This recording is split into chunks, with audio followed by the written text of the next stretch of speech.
Hi, Perfect Spirit. I hope you're doing well. Well, today I want to talk about healing trauma through meditation. So if you're new to my channel, please subscribe. I have lots of other videos and I'm creating content frequently. So let's dive into this, the healing trauma through meditation. Well, first of all, I don't like the word healing, but we need to use that for communication purposes because I see healing as head trash. And usually people can't heal themselves because they have this healing belief that it requires all these steps, all these rituals, all these routines. So I'm not a big fan of the word healing. But just to rewind a little bit, I was diagnosed with so many things after being run over by a van. That was my big trauma, being run over by a van at age 6. Then going through life as an undiagnosed bipolar, then being bipolar, being suicidal, nearly killing myself, suffering trauma from that. Then additional traumas too from psoriasis, psoriatic arthritis, multiple sclerosis, more car accidents, like an accumulation of stuff. So the word healing to me was a very impossible type thing. That there's no way I could heal myself. That was an impossible leap. My mind could not make that. And a lot of people can't make that leap either because they're so focused on healing, it becomes a block because of all this stuff behind it, buried in our head trash. So I was just suffering with this for 38 years with all these issues, if you will. I had all these issues. All right, so let's dive into this now. So I had these issues. But then one day, I read about meditation. One of the benefits of meditation that really jumped out at me was inner peace. I'm like, that's it. I need inner peace. I was so stressed out, so overwhelmed with life. I didn't know what to do. I was seeing my doctors, taking my medicine, but I wasn't getting any better. So I was just really stressed. So when I read about meditation brings inner peace, I need that. But this was only about a paragraph or two in the book that I was reading. So there wasn't really any steps onto meditation. Just more like sit quietly, relax, soothing music, proper environment, but it was really not inclusive. It didn't give all these details. And I'm glad it didn't give all these details. Because I see a lot of people want to deepen their spiritual practice, have all these details on the right way to meditate. Oh, I need the right cushion, I need the right posture, the right mudra, the right breathing, and it all becomes a block. And we just need to let all that go. So my meditation practice was more of a mindfulness practice. So I was sitting there, and I thought meditation means you stop thinking.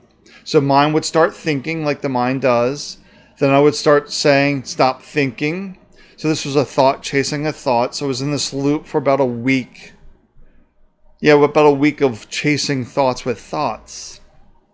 Then it dawned on me, wait a second. I have these thoughts, but I'm not these thoughts. That is my self-realization that I'm not my thoughts. And that came to me pretty quickly. Wait a second. I'm not my thoughts. That was really a big breakthrough for me to realize I wasn't my thoughts.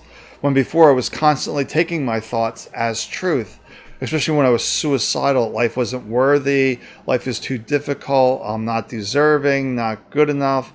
All this head trash junk just needed to be thrown out. But once I realized that wasn't my thoughts, I discovered the peace was already there. Just the mind, the busyness of the mind was obscuring it.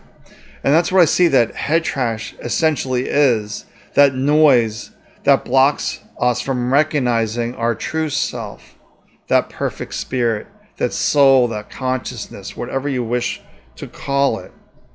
So we need to let all that stuff go.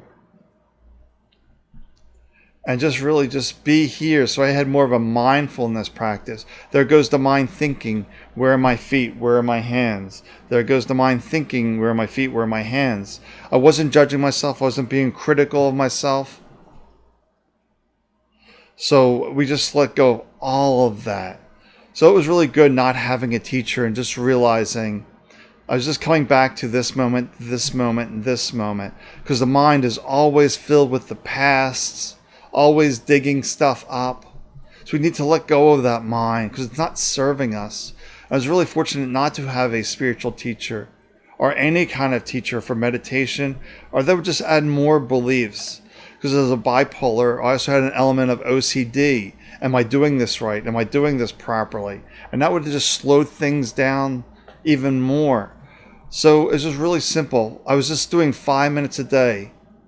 Where are my feet? Where are my hands? Just constantly staying present. And that's how eventually would, instead of sitting there for 5 minutes a day, eventually my daily living became a living mindfulness practice. So that's about it. It's just to relax, to be quiet. And that's why I have these dissolving sessions where it's not about doing this, doing that.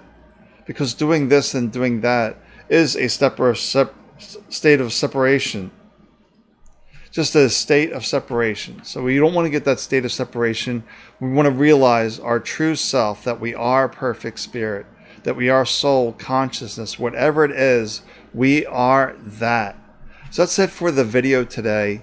So go watch some dissolving sessions, go dive into some other stuff. Oh, and before I forget, if you're on Facebook, I have a Head Trash Anonymous group there. And if you join that group, you can get a free PDF of my first book, I Don't Dwell, about how I used meditation to get rid of all these incurable diseases that I had. All right, well, take good care of yourself. Talk to you soon. Bye for now.